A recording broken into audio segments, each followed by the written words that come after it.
A scientist uncovers a sinister eugenics program operating under the guise of medical research and becomes its next target. Welcome! The ultimate thriller is about to take you into a world of excitement, action, and edge-of-your-seat suspense in the story, The Genesis Directive. The air in the ultra-modern laboratory of Project Chiron was sterile, mirroring the precise life of Dr. Elias Thorne. Tonight, however, the clarity of the data on his triple monitor setup was anything but precise. Elias leaned back, running a hand over the short, tired stubble on his jaw. His eyes, usually bright with intellectual curiosity, were narrowed in intense concentration. He was supposed to be optimizing the longevity sequence, a groundbreaking genetic therapy, but the latest clinical trial subjects exhibited a pattern that made his blood run cold. The data stream showed an aggressive filtering process, not against disease, but against specific, seemingly random genetic markers tied to creativity, high empathy, and even minor neurological differences. These markers were being systematically neutralized, rendering the subjects sterile in those traits. Filtering, eliminating, but why? He muttered, his voice barely audible above the low hum of the filtration units. He pulled up the confidential program logs. The project was officially titled Aura Health, Cohort Genesis.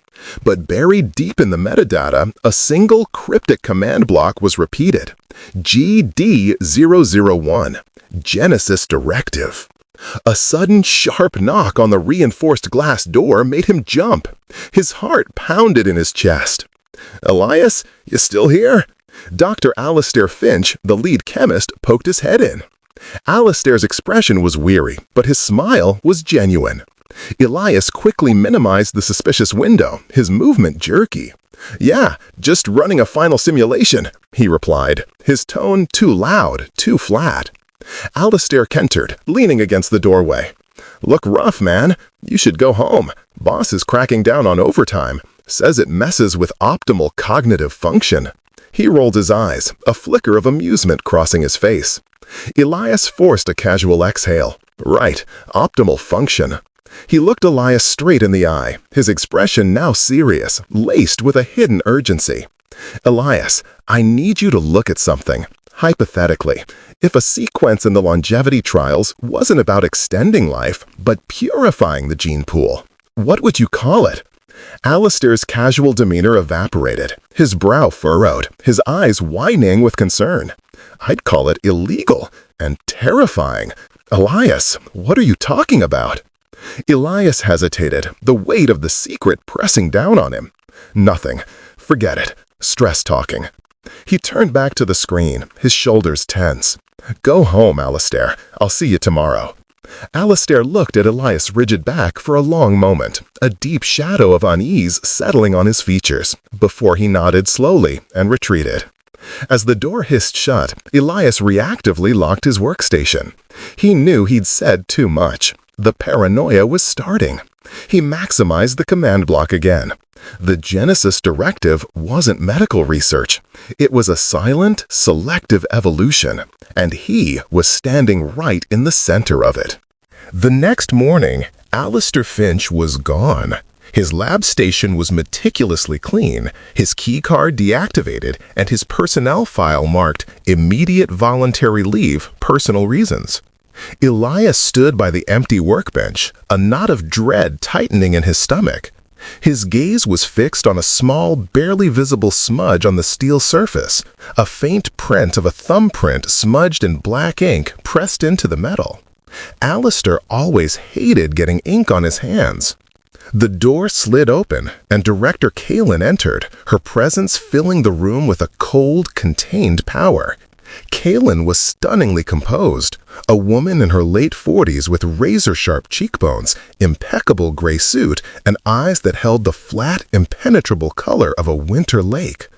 "Dr. Thorne," she said, her voice smooth and devoid of inflection, a tone of professional detachment. "I see you've noticed Alistair's absence. Unfortunate timing." Elias straightened, trying to match her composure, but the tremor in his hands betrayed him. "Unfortunate, yes. I spoke to him last night. He seemed fine. Did he give a reason for the immediate leave?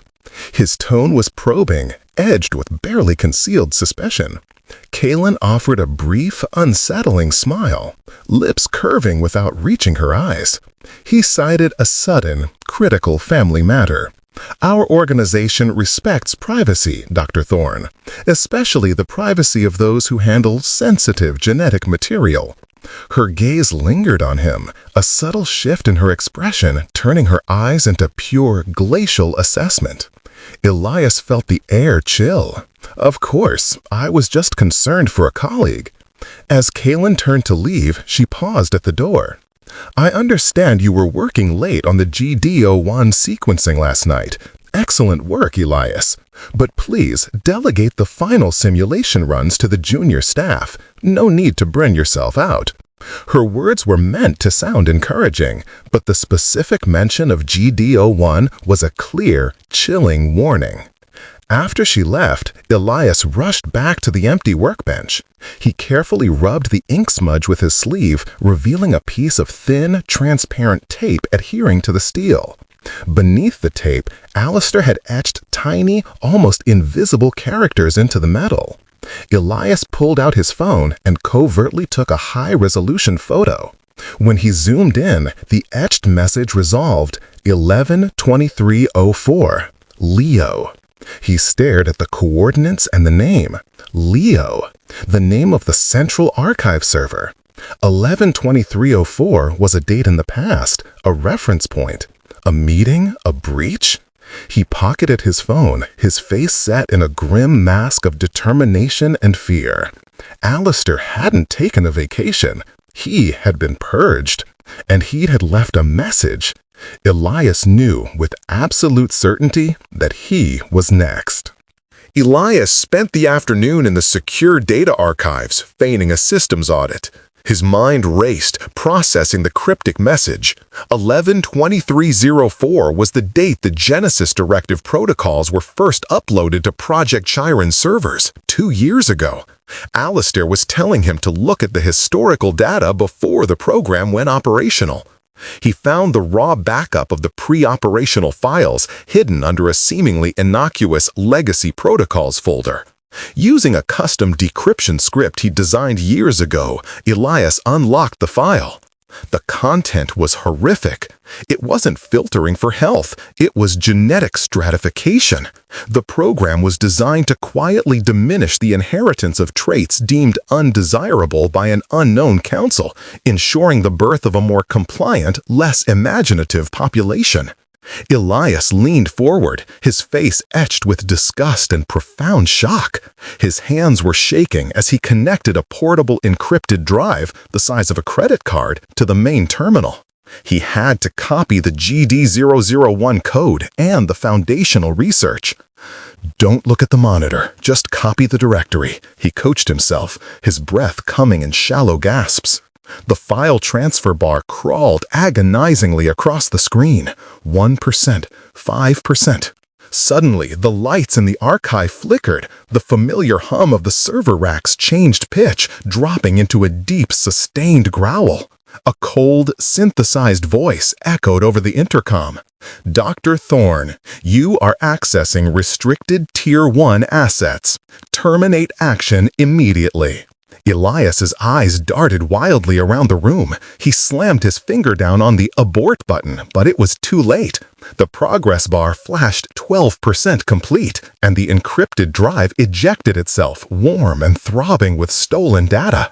The archive door, which only minutes ago was electronically sealed for his audit, was already retracting. Standing in the frame was Director Kaelen, flanked by 2 formidable security operatives in matte black uniforms, the Chiron guards. Kaelen's composure was gone, replaced by a terrifying intensity.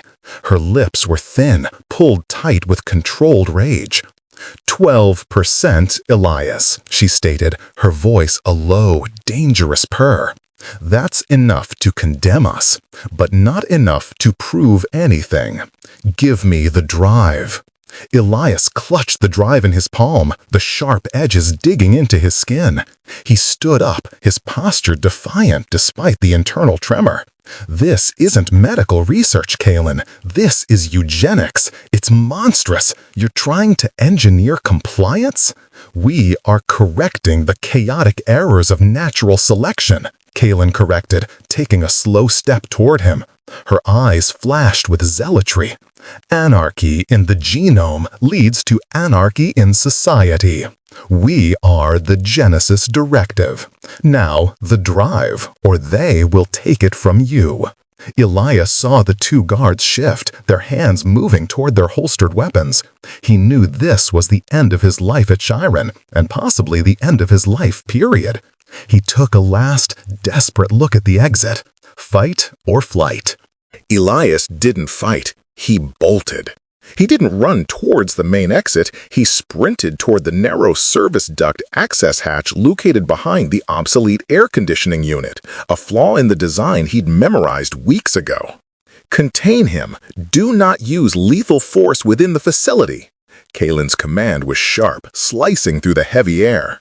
Elias scrambled through the hatch just as the first Chiron guard tackled the air conditioner, sending a shower of dust and debris raining down. He dropped into the narrow maintenance tunnel, pulling the hatch shut. He could hear the heavy thuds of the guards scrambling to open it. He crawled through the dark, cramped space, the encrypted drive pressed against his chest. When he emerged into the dimly lit, lower-level parking garage, he was filthy, sweating and shaking, but free. Elias ran to his unassuming sedan, a dark gray vehicle that blended easily into the urban landscape. As he fumbled with the key, he saw a flash of movement in his rearview mirror, a black, armored SUV tearing around the corner. Kaelen was in the passenger seat, illuminated by the garage light. She wasn't holding a weapon, but a sleek communication device. She was leaning forward, her face a mask of cold concentration, her thin lips moving as she gave orders into the comms.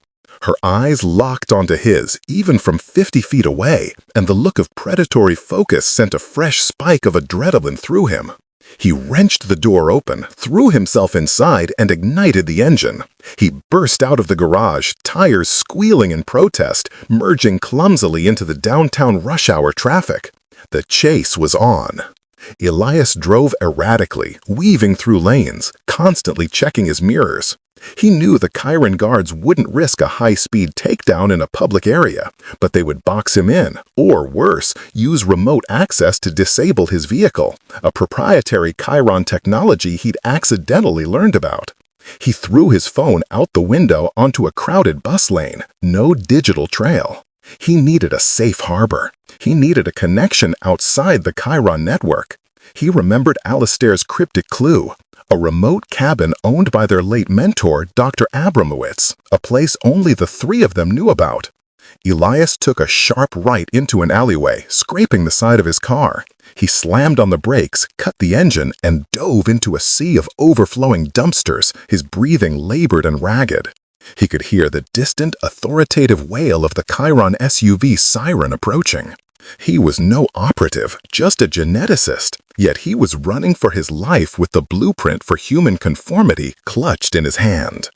Elias drove all night, using back roads and paying cash at gas stations, eventually arriving at the remote mountain cabin. The air was crisp, scented with pine and damp earth. The cabin was exactly as he remembered, rustic, secluded, and seemingly untouched since Dr. Abramowitz's funeral a year ago. He pushed the heavy wooden door open, his senses on high alert. The silence inside was unnerving. He immediately located the hidden panel in the floor, beneath a worn bearskin rug where Abramowitz kept emergency supplies. He found a satellite phone and a small, antiquated first aid kit. He placed the encrypted drive on a sturdy wooden table and collapsed onto the dusty sofa, his body heavy with exhaustion and relief. He powered on the satellite phone, the screen blinking to life. He needed to call Agent Maya Reyes at the Federal Scientific Oversight Division, a contact Abramowitz had insisted he cultivate. Just as the line started to connect, a sudden soft click echoed from the kitchen. Elias froze. His heart hammered against his ribs. Not silence, but absolute stillness.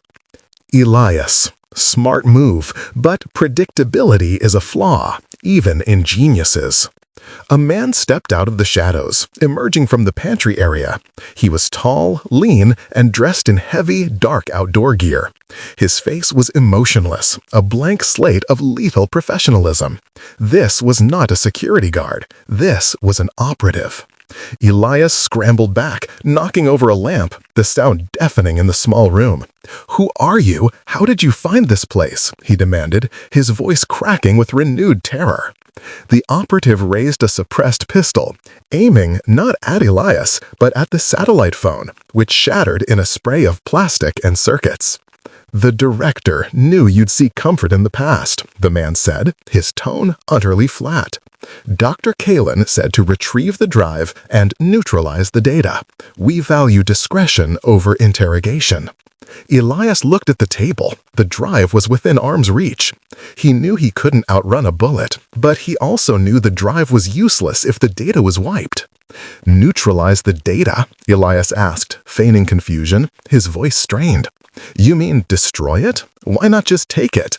He was stalling, his eyes scanning the room.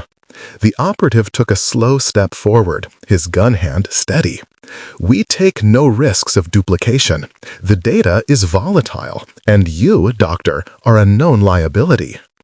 Elias noticed a subtle detail.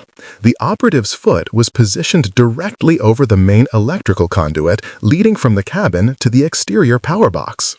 In a split-second act of sheer desperation, Elias grabbed the heavy cast-iron fireplace poker and swung it blindly at the operative's face. The man recoiled in surprise, but not before Elias brought the poker down, not on the man, but on the floor, crushing the conduit beneath the operative's foot. The cabin plunged into total darkness. Elias heard a frustrated curse and the sound of the man scrambling to adjust to the sudden blackout.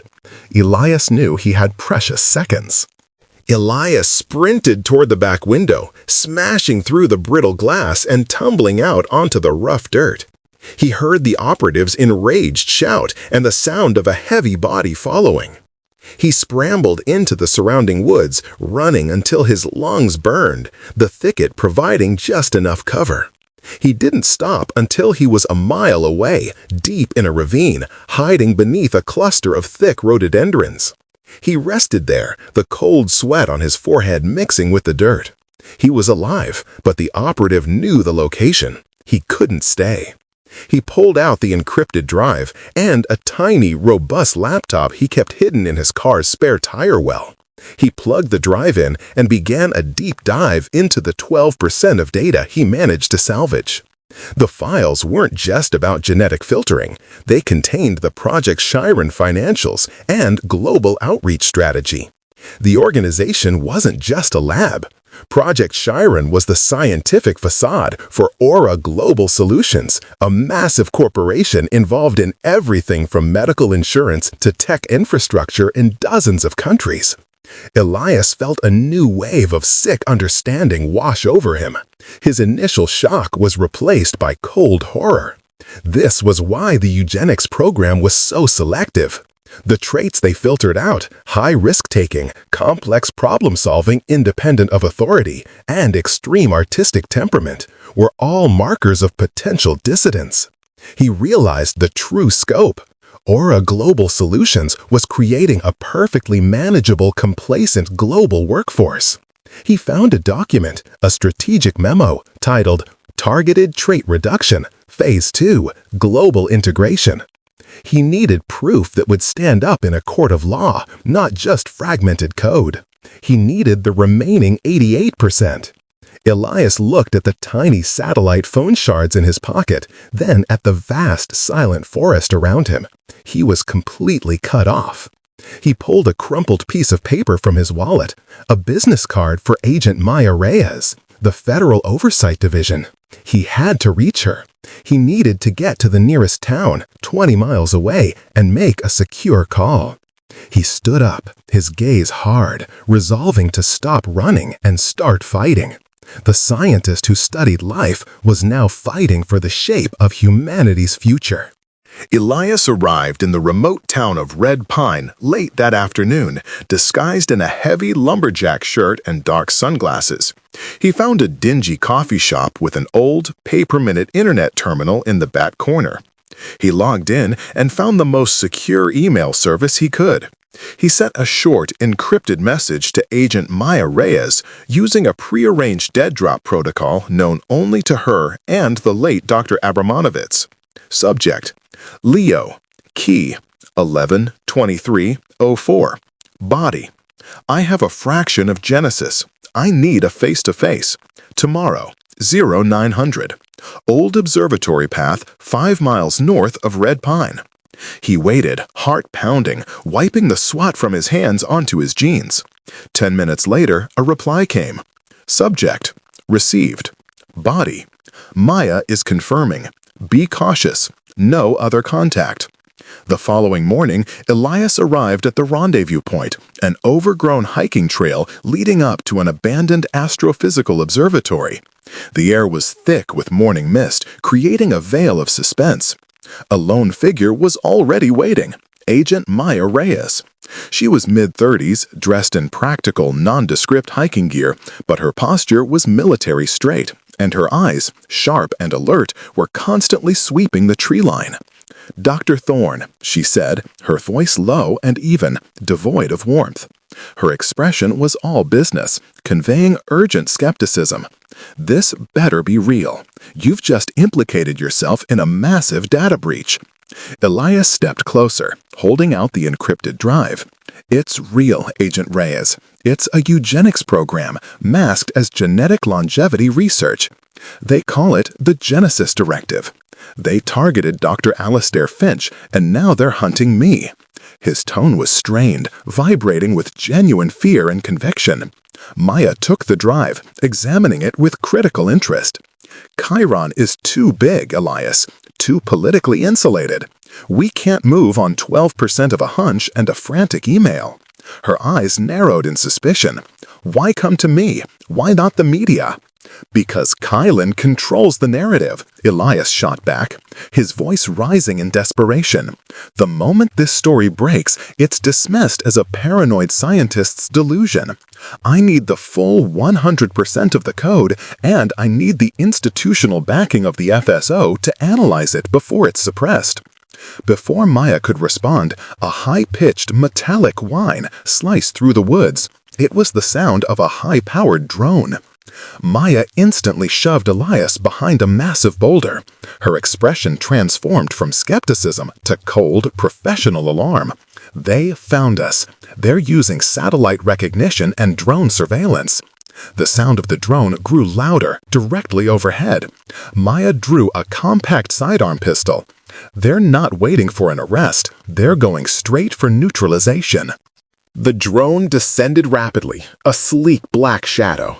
Maya fired 2 quick, controlled shots. The drone exploded in a puff of smoke and plastic shrapnel, momentarily confusing the hunters. "Go, Elias! Take the south path! I'll delay them!" Maya ordered, her voice sharp with authority. Elias hesitated. "I can't leave you." "You have the evidence. That makes you the priority. Go!" Her tone was an undeniable command. Elias ran, but as he scrambled through the thicket, he heard the chilling sound of footsteps closing in on Maya's position. He ducked behind a moss-covered log and watched as 2 heavily armored Chiron guards cornered Maya. One guard, huge and menacing, kicked the gun from her grasp. Maya stumbled, her face contorted in a brief flash of pain, but she quickly adopted a defensive stance. The second guard, sleeker and more precise, held a non-lethal pulse rifle trained on her.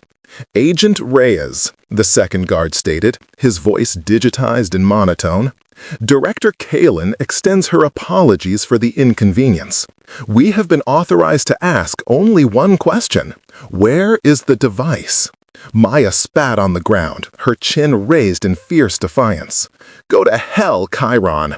The first guard grabbed her arm, his grip like steel. "Unwise, Agent. We can do this the easy way or the painful way. The director is monitoring." Elias, hidden, saw a flicker of movement in the brush near the guard's position, a loose rock precariously balanced.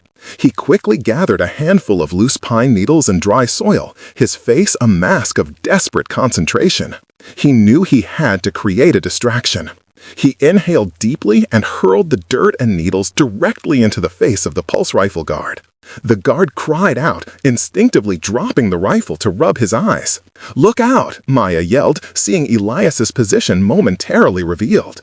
The first guard, distracted by the flash of movement, loosened his grip on Maya. Maya seized the opportunity, performing a practiced martial arts maneuver, flipping the guard over her shoulder and sending him crashing into the pulse rifle guard. Elias didn't wait. "The old silo! Head for the silos!" he yelled to Maya, pointing towards a cluster of distant, decaying farming structures, then turned and ran in the opposite direction, creating a false target. He heard the guards shouting, recovering quickly. They split up, one pursuing Maya toward the silos, the other, the huge one, pounding after Elias, shouting a string of angry curses. Elias managed to outmaneuver the large guard, using his knowledge of the local topography and relying on his smaller frame to slip between dense trees. He eventually lost the guard, ditching his car and taking a stolen utility truck back to the city. He needed to finish the job where it started, Project Chiron HQ. Maya, he hoped, was safe.